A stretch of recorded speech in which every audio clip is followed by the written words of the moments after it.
विद्यार्थियों, आज हम लोग क्लास 11th की फ़िज़िक्स पढ़ने चल रहे हैं और 11th की फ़िज़िक्स की शुरुआत करें उससे पहले हम लोग जान लेते हैं सिलेबस क्या है, क्योंकि सिलेबस जान लेना अत्यंत आवश्यक। बिना सिलेबस जाने किसी तरीके की कोई पढ़ाई नहीं हो पाएगी। विद्यार्थियों, आज से हम लोग शुरू कर रहे हैं और जितनी ज़रूरी बातें हैं वो सारी बातें हम लोग सीखेंगे।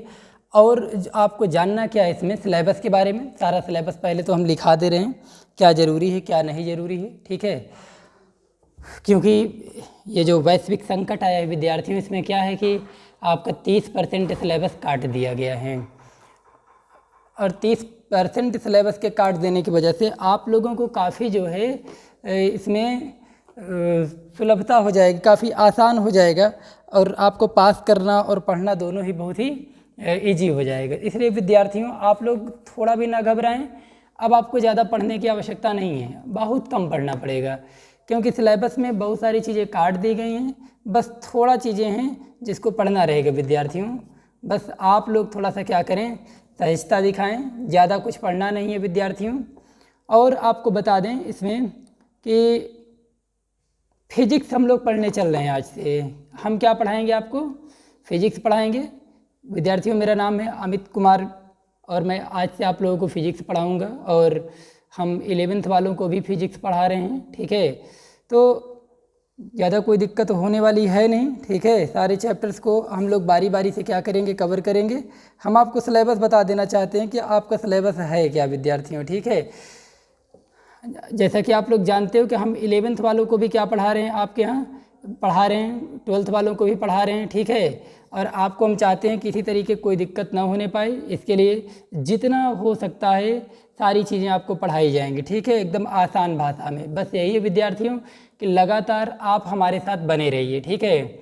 आप क्या करिए, चैनल को सब्सक्राइब करिए, ठीक है, और लगातार वीडियोज़ को बारी बारी से देखते रहिए कि कौन कौन सी वीडियो कब अपलोड किए जा रहे हैं, ताकि आपका क्या हो कि एक कंटिन्यूएशन बना रहे और कोई भी चीज़ें ऐसी ना रहें जो आपको ना आए। क्योंकि हमारे सर हैं, प्रिंसिपल सर हैं, हम लोग हैं, सब लोग मिल कर के एक टीम के रूप में काम कर रहे हैं और हम लोग चाहते हैं कि किसी विद्यार्थी को कोई भी कहीं भी समस्या ना आने पाए, ठीक है।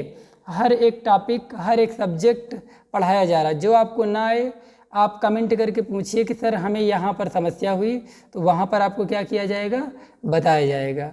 तो विद्यार्थियों, थोड़ा सा अपने ध्यान को केंद्रित करिएगा पढ़ाई पर, ठीक है, और जितनी बातें बताई जाएँ उन सबको ध्यान दीजिएगा, ठीक है। तो फिजिक्स में जो सबसे नया जो रखा गया है विद्यार्थियों, हम देख रहे हैं कि ज़्यादा कुछ है नहीं। पहला है भौतिक जगत तथा मापन, ठीक है, ज़्यादा कुछ है नहीं, ठीक। पहला क्या पढ़ेंगे, हम लोग पढ़ेंगे भौतिक जगत और मापन।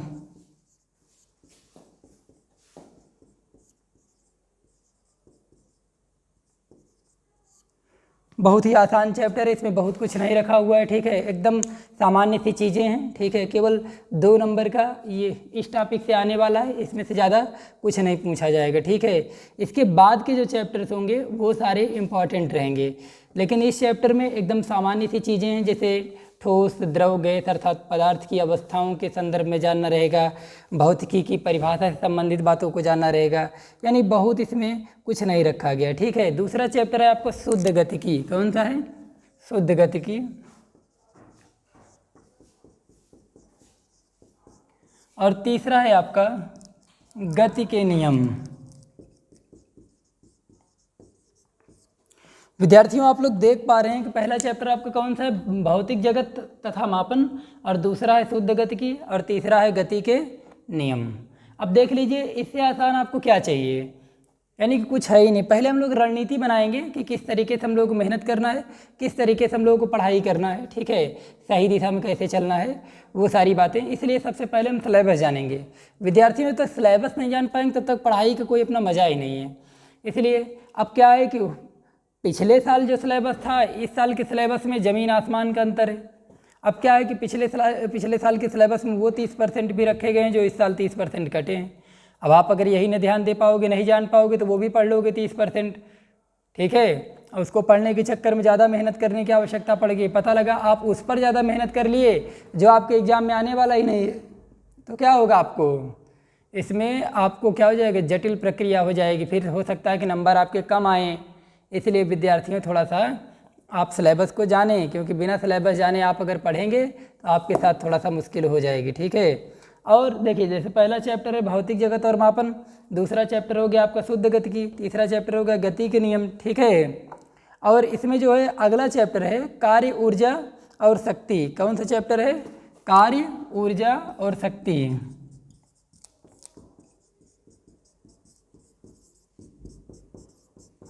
बेहद आसान चैप्टर्स रखे गए हैं, आपको बहुत ज़्यादा कठिन कुछ नहीं लगना चाहिए इसमें।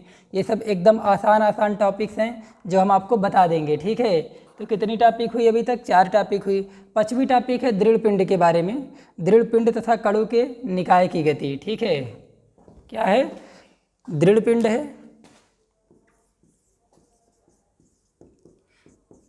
दृढ़ पिंड तथा निकाय के कणों की गति। ठीक, और एक चैप्टर और इसमें है, आपको बता दें, वो है गुरुत्वाकर्षण। कौन सा चैप्टर है, गुरुत्वाकर्षण। इसको तो आप लोग 9th में ही पढ़े हैं, आप 9th में गति के नियम भी पढ़े हैं, 9th में आप लोग इसको भी पढ़े हैं, कार्य, सामर्थ्य और ऊर्जा। ठीक है, तो बहुत ज़्यादा कठिन तो कुछ नहीं लगना चाहिए आपको, क्यों, कठिन कुछ है ही नहीं। ठीक है, तो सेक्शन ए में हम लोग इतनी सारी चीज़ें क्या करनी रहेंगी, पढ़नी रहेंगी। ठीक है, यानी कि इससे ज़्यादा सिलेबस आपका कुछ है ही नहीं। ये है सेक्शन ए। क्या है, सेक्शन ए। आप लोग चाहें तो लिख लें, खंड का। ठीक, ये सारी बातें खंड का में पढ़ रहे हैं। और इसके बाद हम लोग पढ़ेंगे खंड खा के बारे में। अब कि खंड खा में क्या पढ़ेंगे, यानी ये है सेक्शन ए, और इधर पढ़ेंगे हम लोग क्या, सेक्शन बी। तो पहले जान लेते हैं कि हम लोगों को पढ़ना क्या क्या है, उसके अनुसार क्या किया जाए, एक एक टॉपिक को पढ़ा जाए विद्यार्थियों। तो आप लोग अगर ध्यान दें तो इधर से जो है तो कोई भी टॉपिक कठिन नहीं, यानी एकदम आसान, हिंदी जैसे है ये फिजिक्स, हिंदी जैसे आपको लगनी चाहिए, क्योंकि इसमें कुछ कठिन आने ही वाला नहीं है। अब इसके बाद हम देख रहे हैं इसमें सेकंड पार्ट में, तो स्थूल द्रव्य के गुण। कौन सा है, स्थूल द्रव्य के गुण, यही पढ़ना है इसमें, स्थूल द्रव्य के गुण। दूसरा कौन सा इसमें, ऊष्मागतिकी।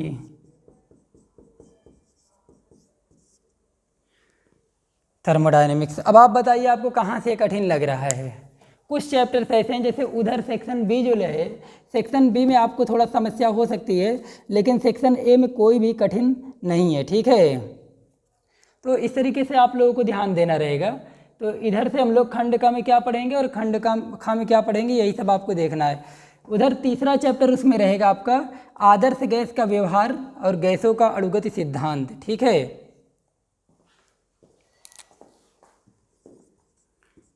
आदर्श गैस का व्यवहार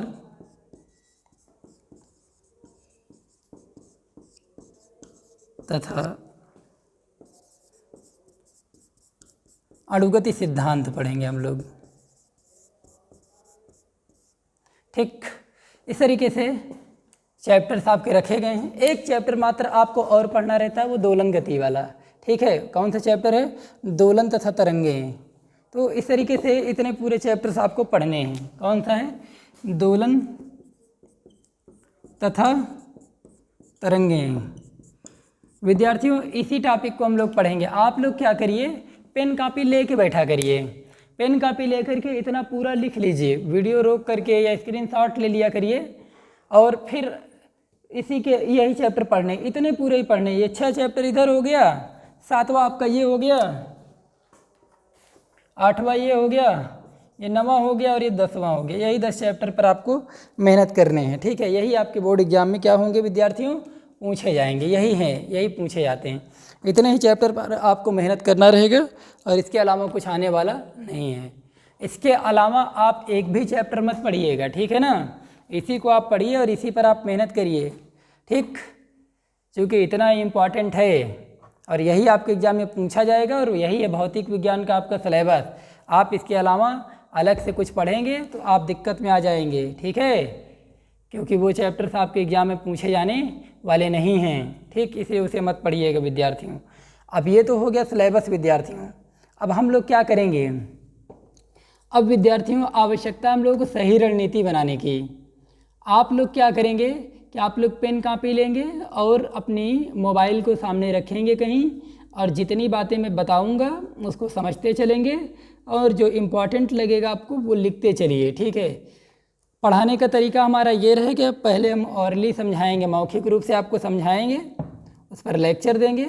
उसके बाद विद्यार्थियों क्या करेंगे, इसके बाद जो है जब पूरा चैप्टर्स को पढ़ लेंगे, डेरिवेशंस को पढ़ लेंगे, तो फिर हम लोग जानेंगे कि आखिर क्या होता है न्यूमेरिकल। पूरी टॉपिक को पढ़ लेने के बाद फिर हम न्यूमेरिकल को क्लियर करेंगे, ठीक है। लेकिन न्यूमेरिकल तभी समझ में आएगा विद्यार्थियों जब हम सिद्धांत को पढ़े रहेंगे, थ्योरी को पढ़े रहेंगे, जब हमारा कॉन्सेप्ट क्लियर रहेगा। इसलिए आप लोगों से विनम्र निवेदन है विद्यार्थियों कि आप लोग जो है टॉपिक को क्लियर करें अच्छे से, जो भी पढ़ाया जाए एक भी दिन का गैप मत करिएगा, नहीं आपको समझ में नहीं आएगा। बस आपसे रिक्वेस्ट इतनी है, वीडियो देखिए, लाइक कीजिए और सब्सक्राइब कीजिए उसे ज़्यादा से ज़्यादा विद्यार्थियों, ठीक है। तो अब हम लोग शुरू करेंगे इसमें पहला चैप्टर भौतिक जगत के बारे में और मापन के बारे में। अब हम लोग पहले चैप्टर के बारे में पढ़ना शुरू करेंगे विद्यार्थियों, ठीक है। तो चलिए देख लेते हैं इसमें कैसे क्या इसमें पढ़ना रहता है हम लोगों को। आइए,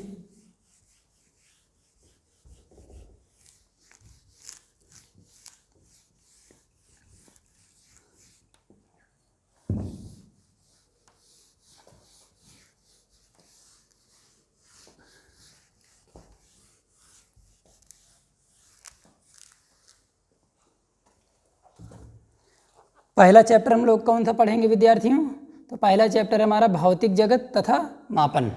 तो पहला चैप्टर हम लोग स्टार्ट करते हैं, भौतिक जगत तथा मापन। हेडिंग डाल लीजिए आप लोग, भौतिक जगत तथा मापन।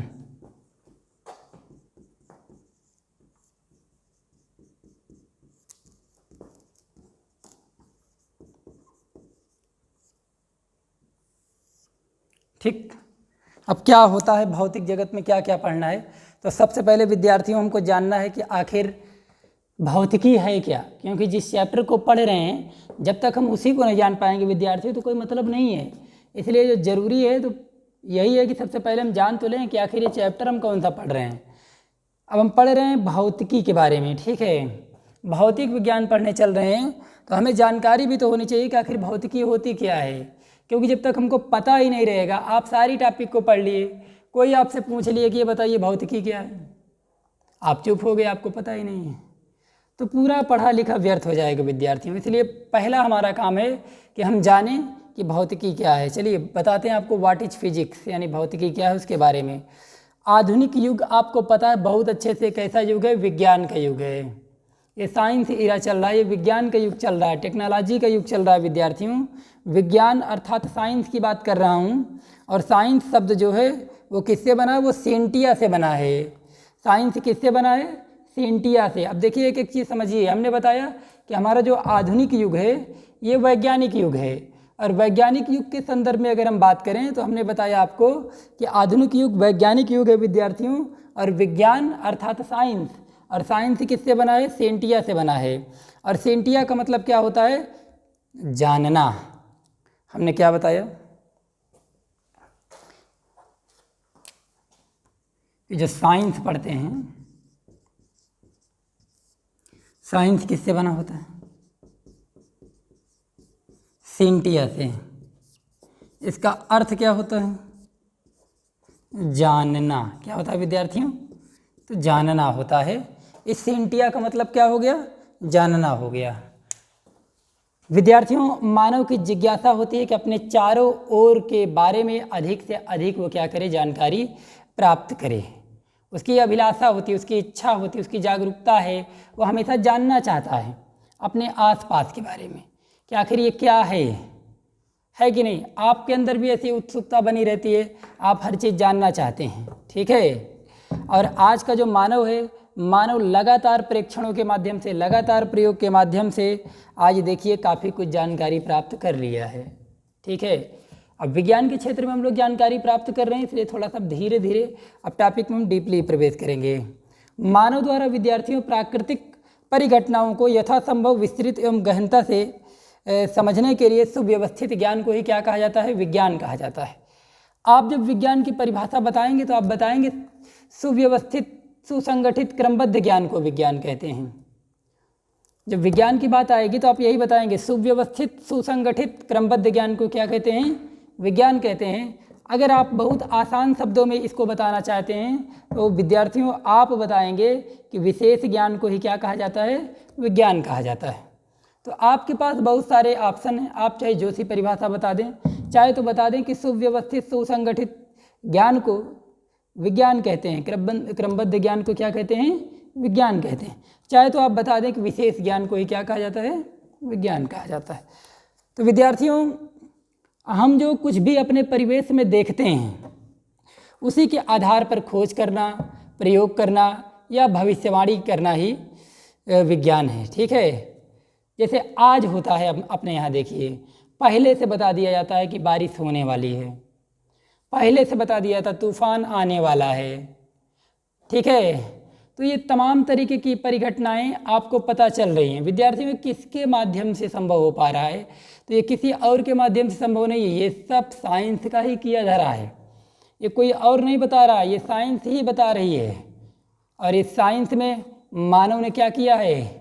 अपार खोज किया है। विद्यार्थियों, लगातार खोज कर रहा है, लगातार प्रायोगिक निष्कर्ष निकाल रहे हैं। इस वजह से आज क्या है कि मानव बहुत ही ऊंचाइयों तक पहुंच चुका है विज्ञान के संदर्भ में, प्रकृति के संदर्भ में। ठीक है, तो विज्ञान सदैव गतिशील है। विद्यार्थियों, विज्ञान में कोई भी सिद्धांत अंतिम सिद्धांत नहीं होता है, हमेशा ये गतिशील है। जो आज है वो कल नहीं रहेगा, सीधी सी बात है, उसमें बदलाव होगा। अब बदलाव का क्रम क्या है? जैसे पहले कहा जाता था चंद्रमा क्या है? देवता है। शुरुआत में कुछ दिनों तक लोगों ने माना कि वास्तव में चंद्रमा क्या है? एक देवता है। लेकिन आगे चल करके आपको पता है, नील आर्मस्ट्रांग चंद्रमा पर कदम रखा और बताया कि चंद्रमा देवता नहीं है, बल्कि वो क्या है? एक उपग्रह है। उस समय लोग सही मानते थे जब बताया जाता था चंद्रमा एक देवता है। उसके बाद नील आर्मस्ट्रांग गए, उन्होंने बताया कि ये एक उपग्रह है। तो देखिए यहाँ पर कथन बदल रहा है। इसीलिए कहा जाता है कि विज्ञान में कुछ भी अंतिम नहीं है, वो कभी भी किसी भी वक्त बदला जा सकता है। जैसे डाल्टन ने क्या बताया था, आप बताइए। डाल्टन ने बताया था कि परमाणु क्या है?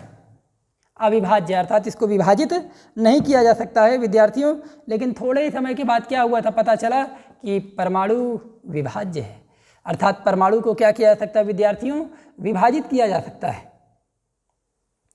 इन सभी बातों से निष्कर्ष यही निकलता है कि जो भी हम पढ़ रहे हैं विज्ञान में, वो निष्कर्ष अंतिम निष्कर्ष नहीं होता है। इसमें कभी भी परिवर्तन हो सकता है, कोई भी नई खोज कभी भी हो सकती है और एक नए सिरे से फिर हमको पढ़ना पड़ सकता है।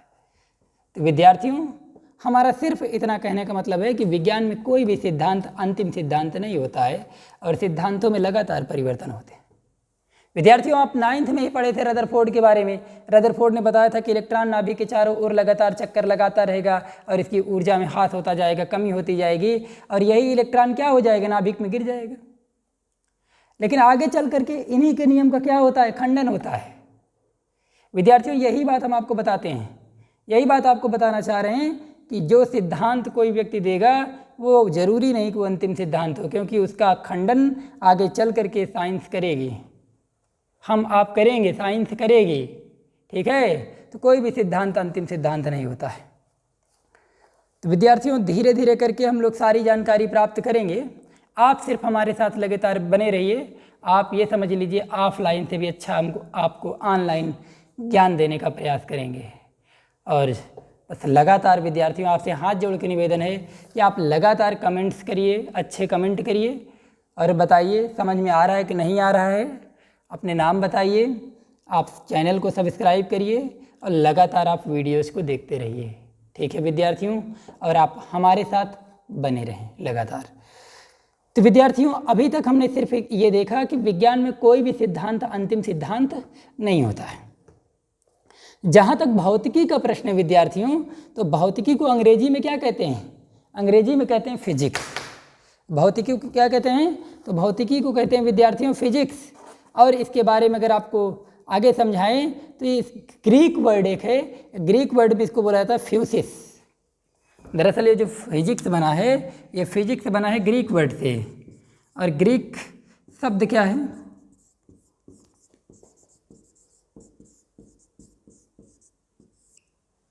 फ्यूसिस। समझ पा रहे हैं आप लोग? साइंस, आपको बताया हमने कि साइंस बना लैटिन शब्द सेंटिया से, बोर्ड पर लिखा हुआ है अगर आप देखें तो, साइंस बना है सेंटिया से। और फिजिक्स जो है बना है फ्यूसिस से। ग्रीक वर्ड क्या था? फ्यूसिस। और फ्यूसिस से ही बना है क्या? फिजिक्स। विद्यार्थियों फिजिक्स का मतलब क्या है? फिजिक्स का अर्थ होता है प्रकृति। प्रकृति का मतलब क्या है कि प्रारंभ में जो था, प्रारंभ में प्राकृतिक विज्ञान भी कहा जाता था भौतिकी को। क्या कहा जाता था? प्राकृतिक विज्ञान। यानी शुरुआती तौर पर फिजिक्स में हम प्राकृतिक विज्ञान के बारे में ही पढ़ते थे, ठीक है, प्रकृति से जुड़ी घटनाओं को पढ़ते थे। समझिए आप लोग, ऊर्जा के बारे में नहीं पढ़ते थे हम लोग, प्रकृति से जुड़ी घटनाओं के संदर्भ में जानकारी प्राप्त करते थे। शुरुआती स्तर पर ऐसा कुछ था। तो जब आपसे कोई पूछेगा साइंस किससे बना है, तो आप बताइएगा लैटिन शब्द होता है सेंटिया, सेंटिया से बना है साइंस। और इस सेंटिया का मतलब होता है जानना। और वहीं अगर बात किया जाए फिजिक्स की, तो फिजिक्स बना हुआ है किससे? ग्रीक वर्ड है हमारा फ्यूसिस। और फ्यूसिस का मतलब होता है प्राकृतिक विज्ञान। क्या होता है विद्यार्थियों? प्राकृतिक विज्ञान। वैसे तो फ्यूसिस का मतलब होता है प्रकृति, लेकिन इसको प्राकृतिक विज्ञान भी कहा जाता है, यानी कि नेचुरल साइंस। पहले हम आपको यही कोशिश करेंगे समझाने का कि शुरुआत में फिजिक्स को कैसे पढ़ा जाता था, और बाद में जो तमाम खोजें हुई, तमाम नियम आए, उसके आधार पर भौतिक विज्ञान की परिभाषा में कितना ज़बरदस्त परिवर्तन आया, इसके संदर्भ में भी हम आपको बताएंगे। विद्यार्थियों अगर चर्चा किया जाए तो हम आपको बता दें कि भौतिकी वह विज्ञान है जिसके अंतर्गत प्रकृति अथवा प्राकृतिक घटनाओं का वैज्ञानिक अध्ययन किया जाता है। आप लोग इस चीज़ को बहुत अच्छे से समझने का प्रयास करिएगा विद्यार्थियों। हम आपको बता रहे हैं कि जो भौतिकी है, भौतिकी विज्ञान की वह शाखा है जिसके अंतर्गत हम प्रकृति या फिर प्राकृतिक घटनाओं का वैज्ञानिक अध्ययन करते हैं। कैसा अध्ययन करते हैं? वैज्ञानिक अध्ययन करते हैं। ये हमारे लिए अत्यंत आवश्यक है जानना भौतिक विज्ञान की परिभाषा के संदर्भ में। आपको याद करने में कोई समस्या नहीं होनी चाहिए, और याद करने में समस्या इसलिए नहीं होनी चाहिए विद्यार्थियों क्योंकि हमने आपको पहले ही बता दिया फ्यूसिस यानी कि प्रकृति, यानी प्राकृतिक विज्ञान के संदर्भ में जो हम जानकारी प्राप्त करते हैं वही क्या है? यहाँ पर भौतिक विज्ञान है, लेकिन वो जानकारी कैसी रहेगी? वैज्ञानिक दृष्टिकोण वाली रहेगी। तो विद्यार्थियों भौतिकी विज्ञान की वह शाखा है जिसके अंतर्गत प्रकृति या प्राकृतिक घटनाओं का वैज्ञानिक अध्ययन किया जाता है। उम्मीद है इतनी बात आप समझ गए होंगे। और प्राकृतिक घटनाओं का मतलब क्या होता है, थोड़ा ये भी जान लेते हैं। जैसे दैनिक जीवन में हम क्या देखते हैं? अनेक प्रकार की घटनाएं देखते हैं। जैसे सूर्य का नियमित उदय होना, सूर्य का नियमित अस्त होना। सूर्य रोज निकलता है, उसका वो रोज अस्त हो जाता है। और क्या होता है? जैसे ऋतुओं का बदलना, बरसात आती है, गर्मी आती है, ठंडी आती है। ये सब क्या है? ये प्रकृति से जुड़ी हुई घटनाएं।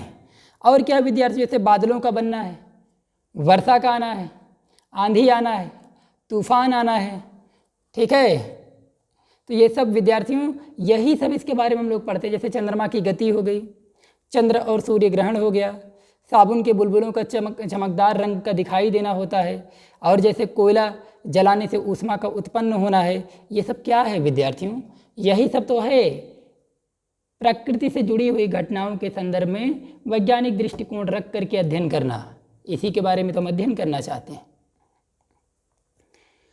मनुष्य प्रकृति में होने वाली प्रत्येक घटनाओं के विषय में सदैव जिज्ञासु रहा है, अर्थात मनुष्य को हमेशा ऐसी जिज्ञासा रही है, हर चीज़ वो जाने। जैसे आप रॉकेट उड़ता हुआ देखते हैं तो आप जानना चाहते हैं कि ये क्या है। सूर्य में कभी कदार जब सूर्य ग्रहण लगता है, सूर्य का हल्का सा भाग जब दिखाई देता है तो आप जानना चाहते हैं कि ये क्या है। कभी कदार जो जैसे होता है ट्यूबलाइट वगैरह, आधा जली आधा बुझी, ऐसा कुछ होने लगता है बीच बीच में, या फिर रंगीन कोई चीज़ दिखाई देता है तो आप जानना चाहते हैं कि आखिर ये क्या है। क्योंकि ऐसा क्यों होता है? ऐसा इसलिए होता है विद्यार्थियों क्योंकि हम आप मानव हैं, हम आप एक विवेकवान प्राणी हैं, इसलिए हमारे अंदर हमेशा से ये जिज्ञासा रही है कि हम क्या करें, ज़्यादा से ज़्यादा जानकारी को प्राप्त करें। हमारी हमेशा ऐसी इच्छा रहेगी। ठीक है विद्यार्थियों, इसी के फलस्वरूप क्या होता है कि प्राकृतिक घटनाओं की अनेक व्याख्या दी गई। आगे चल करके तमाम वैज्ञानिक आएंगे, तमाम तरीके की परिघटनाएं आएंगी, तमाम तरीके के सिद्धांत आएंगे, अलग अलग वैज्ञानिक आएंगे, अलग अलग भौतिकविद आएंगे जो अपनी अपनी जो है तो सिद्धांत देंगे, परिभाषा बताएंगे इस भौतिक विज्ञान की। ठीक है, अब इसके बाद विद्यार्थियों जैसे आप जान गए हैं कि विज्ञान के बारे में, उसके बाद जान गए हैं फ्यूसिस के बारे में, अब हम आपको बता देना चाहते हैं थोड़ा सा द्रव्य के बारे में। किसके बारे में? द्रव्य के बारे में, क्योंकि द्रव्य के बारे में नहीं जाने तो कुछ भी नहीं जाने, इसलिए थोड़ा सा मैटर के बारे में जानते हैं, यानी कि द्रव्य के बारे में भी जान लेते हैं कि आखिर ये द्रव्य क्या होता है।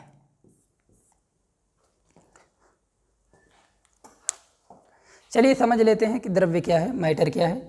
विद्यार्थियों, द्रव्य के संदर्भ में अगर चर्चा किया जाए तो पूरा ब्रह्मांड क्या है, द्रव्य से ही बना है। हमारा पूरा ब्रह्मांड एक द्रव्य है। अब आपसे अगर कह दिया जाए कि हमारा पूरा ब्रह्मांड एक द्रव्य है तो आप सोचेंगे द्रव्य क्या है। जब हमें यही नहीं पता तो हम कैसे जानेंगे हमारा ब्रह्मांड द्रव्य है। इसलिए हम कहते हैं अपना कॉन्सेप्ट क्लियर करना है, एक एक चीज़ को हमें जानना है। विद्यार्थियों, द्रव्य के संदर्भ में अगर बताएं तो प्रत्येक वस्तु जिसमें द्रव्यमान होता है और जो स्थान घेरती है, क्या होता है, जिसमें द्रव्यमान हो, जिसका मास हो, जिसका द्रव्यमान हो, और जो क्या करती हो, जो स्थान घेरती हो। जैसे मान लीजिए ये डस्टर है, अब इसका क्या है कि इसका कुछ ना कुछ वजन होगा, वही इसका क्या है, द्रव्यमान है।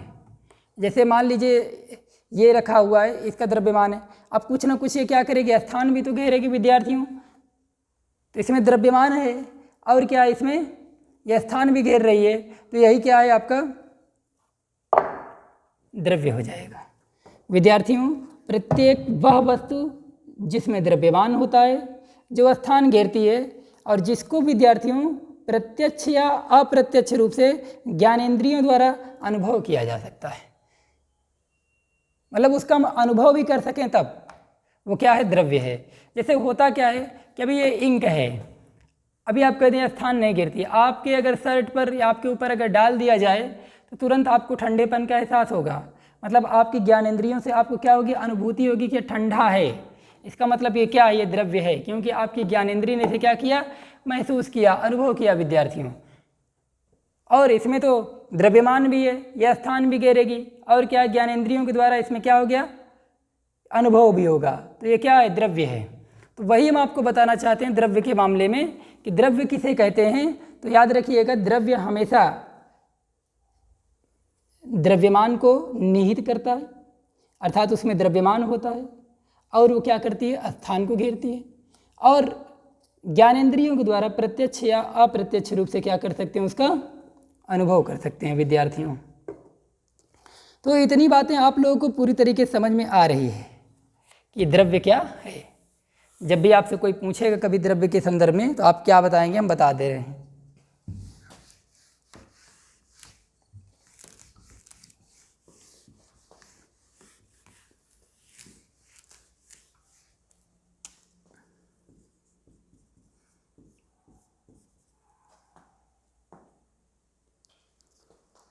द्रव्य वह है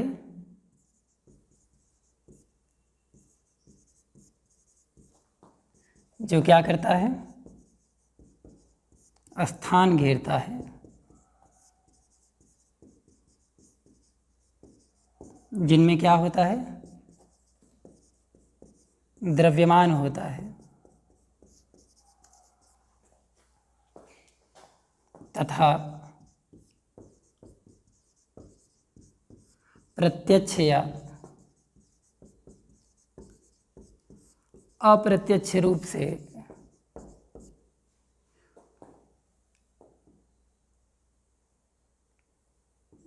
जिनको प्रत्यक्ष या अप्रत्यक्ष रूप से ज्ञानेंद्रियां